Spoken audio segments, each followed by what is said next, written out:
Log in হওয়ার পর উপরে দেখতে পাবেন থ্রি ডট, সেই থ্রি ডটে কিন্তু আপনারা ক্লিক করবেন। থ্রি ডটে ক্লিক করার পর উপরের দিকে একটা সেটিং অপশান পাবেন, সেই সেটিং আপনারা ক্লিক করবেন। সেটিং অপশানে ক্লিক করার পর উপরে দেখতে পাবেন পার্সোনাল ডিটেলস। এই পার্সোনাল ডিটেলসে আপনারা ক্লিক করে পার্সোনাল ডিটেলসে ক্লিক করার পর এরকমভাবে কিন্তু আপনার কাছে একটা ইন্টারফেস চলে আসবে।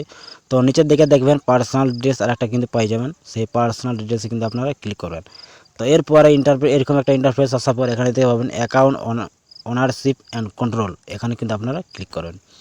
এখানে ক্লিক করার পর দুটো অপশান পাবেন দেখতে পাচ্ছেন। তো সবথেকে যে নিচের অপশানটা আছে ডিঅ্যাক্টিভেশন ওর ডিলেশন, এখানে কিন্তু আপনারা ক্লিক করেন। তো আমি এখানে ক্লিক করছি। এখানে ক্লিক করার পর এরকমভাবে একটা ইন্টারফেস চলে এলো। তো ডিঅ্যাক্টিভেট করার জন্য এখানে কিন্তু আপনারা ক্লিক করবেন। আমরা কিন্তু ক্লিক করাই আছে, এরপর কিন্তু কন্টিনিউ করে ক্লিক করবেন। তারপর কিন্তু কন্টিনিউতে ক্লিক করবেন। কন্টিনিউতে ক্লিক করার পর নেক্সট। তো এখানে অনেকগুলি কোয়েশ্চেন আছে, যে কোনো একটি কিন্তু আপনি বেছে নিতে পারেন আপনার কী সমস্যা হচ্ছে এই অ্যাকাউন্টটা ডিঅ্যাক্টিভেট করার জন্য। তো সাপোজ আমি একটা অপশান বেছে নিয়েছি, দেখতে পাচ্ছেন এইটা আমি কিন্তু বেছে নিয়েছি। এরপর কিন্তু আমি কন্টিনিউ করে ক্লিক করব। কন্টিনিউ পর ক্লিক করতে এরকমভাবে একটা ইন্টারফেস আসবে। তারপরে কিন্তু কন্টিনিউ পর ক্লিক করবেন।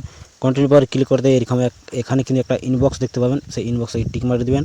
তারপর কিন্তু লেখা উঠবে ডিঅ্যাক্টিভেট মাই অ্যাকাউন্ট, এখানে কিন্তু আপনারা ক্লিক করবেন।